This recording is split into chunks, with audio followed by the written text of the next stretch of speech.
Assalamualaikum warahmatullahi wabarakatuh. Jumpa lagi di channel Dr. IT Bedfarm, channel yang konsisten membahas tentang perawatan murai batu lomba dan penangkaran dunia burung. Tema kali ini teman-teman, dua murai batu dalam satu rumah itu kurang bagus ya, tidak bagus. Sebelum kita masuk ke topik pembahasan, kita masuk ke intro terlebih dahulu. Cekidot.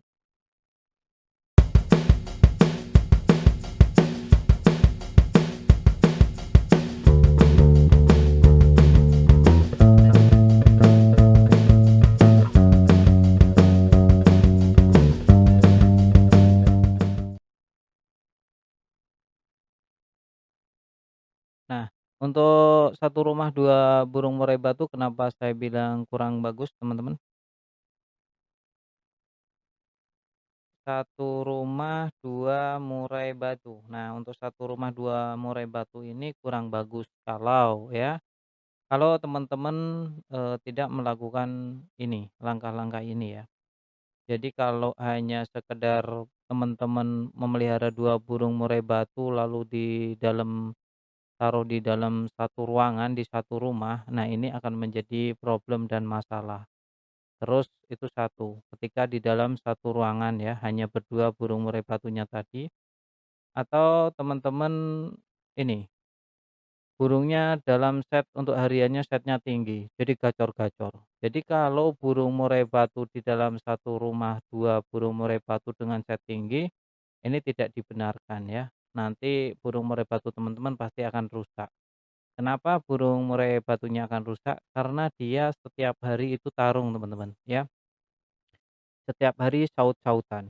Beda cerita ketika teman-teman, menggunakan set rendah, jadi ketika keinginan untuk bertarung itu berkurang ya, tidak sebesar ketika dia setnya tinggi. Yang jadi masalah ketika setnya tinggi, awal-awal teman-teman seneng ngelihat burungnya gacor semua ya, padahal di situ dia sedang adu mekanik teman-teman.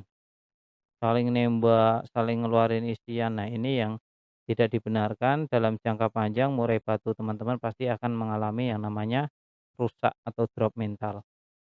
Ya, pertama diawali dengan salah satu burung terlebih dahulu, tapi pada akhirnya kedua burung ini akan rusak. Meskipun yang satu masih gacor bunyi, yang satu bisa diem pet atau tanpa suara sama sekali, itu bisa diindikasikan dua-duanya juga mengalami yang namanya kerusakan. Kerusakan itu kan meliputi banyak hal ya, bisa rusak ringan, sedang, berat, dan rusak fatal. Untuk murai batu gacor ya, masih gacor kelihatannya masih oke, kelihatannya nggak rusak mental, nggak rusak apa-apa, tapi teman-teman coba setting dan coba lombakan. Jika burung murai batu ini masih terkontrol, mudah untuk disetting, dilombakan prestasi minimal mau kerja nembak-nembak, ini berarti burung murai batu teman-teman dalam keadaan baik.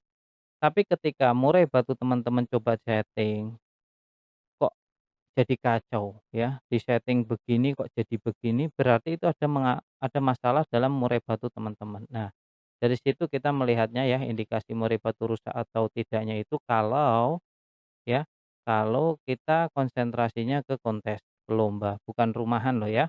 Kalau ke rumahan beda cerita karena semakin gacor malah semakin bagus ya. Kalau untuk burung rumahan semakin gacor semakin bagus, yang penting burungnya bunyi. Tapi kalau untuk perlombaan itu banyak banget hal yang memang harus dipersiapkan sematang mungkin, bahkan dari perkembangan atau dari gen mental ya, dari mental. Dari dasar mentalnya harus ada, nutrisi, terus perawatan kompleks teman-teman, juga harus konsisten dan kontinu. Konsisten saja tidak cukup kalau tidak berkelanjutan. Nah itu untuk murai batu lomba. Serta banyak hal seperti penempatan lokasi, pengondisian, dan ada satu yang paling penting juga yakni ambisi. Settingan ambisi atau ego pemiliknya itu sendiri yang berperan penting dalam memelihara burung murai batu. Bayangkan kalau ketika kita di rumah, orientasi kita adalah untuk kontes. Kita memiliki 2 burung murai batu. Taruhlah si A memang sering lomba ya. Si B sementara hanya di rumah saja karena untuk lomba mungkin kurang. Nah, ketika kita menaikkan level si A, naikkan EF ya, dan B-nya itu dalam settingan yang tidak rendah, ya lumayan tinggi lah untuk harian. agar dia bunyi. Nah, si A ketika levelnya ditinggikan dan mendengar suara burung si B, maka si A tidak akan pernah terima. Dia akan membalas tembakan dari si B. Lantas si B pun demikian, karena untuk hariannya settingannya juga lumayan dan dia burung rumahan. Dalam artian burung rumahan berarti kan burung yang istirahat full. Jadi dia bunyi semau dia. Si A inilah yang tadinya kita siapkan untuk lomba, dia di rumah harus sudah bekerja keras terlebih dahulu untuk menghadapi si B. Lantas apa yang terjadi? Ketika kita dibawa ke lomba, taruhlah di bawah, itu set kan masih tinggi, kadang masih kita colok. Di bawah burung kita juga sudah berkuar-kuar, sudah mengeluarkan materi-materi. Teman-teman perlu tahu, burung murai batu yang mengeluarkan materi ini menguras tenaga ya dan mentalnya. Jadi ketika di rumah sudah melawan si B, lantas di tempat lomba, di area lomba dia juga sudah mengeluarkan materi-materi karena nggak kuat nahan suara kicau yang lain, akhirnya ketika sesi pas banget pas lomba teman-teman, pas naik, pas sesinya lomba, burung murai batu teman-teman itu amunisinya sudah terkuras habis. Ya kalau ada sisa itu sisa sedikit. Jadi sisa amunisi sedikit ini tidak mencukupi untuk melawan musuh-musuh yang begitu banyak. Dalam artian teman-teman lomba yang lainnya, mereka pada persiapan yang jauh lebih matang. Kadang untuk menaruh murai batu saja mereka harus satu rumah yang tidak ada burung lain. Karena kalau ada burung lain pasti kacau. Seperti itu teman-teman. Lantas kita yang di rumah ada lawannya B, yang di pinggir gantangan tadi sudah sempat keluar materian, suruh menghadapi murai batu yang pengondisiannya luar biasa. Tentu kita akan terseok-seok, teman-teman.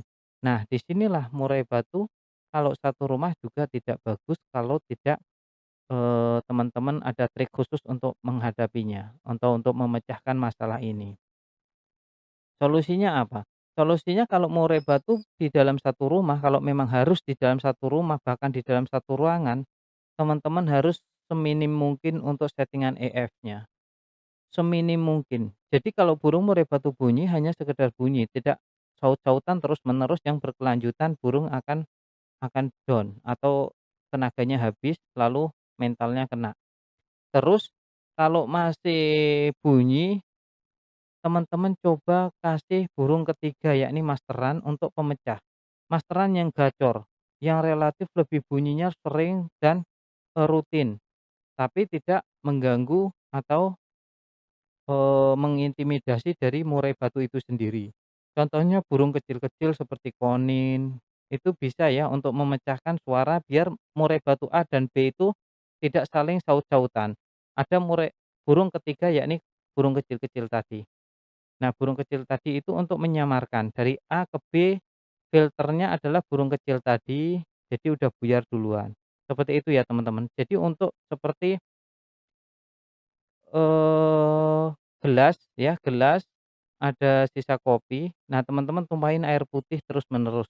Mungkin gelasnya kotor, tapi tidak akan terlalu pekat kalau teman-teman terus mengaliri air putih tadi. Ini air putih ini adalah masteran kecil-kecil yang untuk mengacaukan suara A dan B. Jadi, agar tidak langsung kena gitu loh. Jadi udah buyar duluan gitu, minimal kayak filternya lah. Burung kecil ini dijadikan filter oleh murai batu A dan B. Atau teman-teman temani masteran juga yang kecil, tapi nggak usah terlalu keras. Serta turunkan EF-nya serendah mungkin untuk murai batu yang satu rumah, satu ruangan. Tapi kalau teman-teman memiliki rumah yang besar, ada lantai 1 sama lantai 8, ya itu tidak akan, jadi masalah. Itu ya teman-teman ya. Kiranya cukup ya sampai di sini, nanti langsung ini aja, teman-teman tinggalkan di kolom komentar jika masih ada pertanyaan ya. Nanti tinggalkan di kolom komentar saja. Terima kasih sudah sampai, habis ya. Salam lestari, salam prestasi.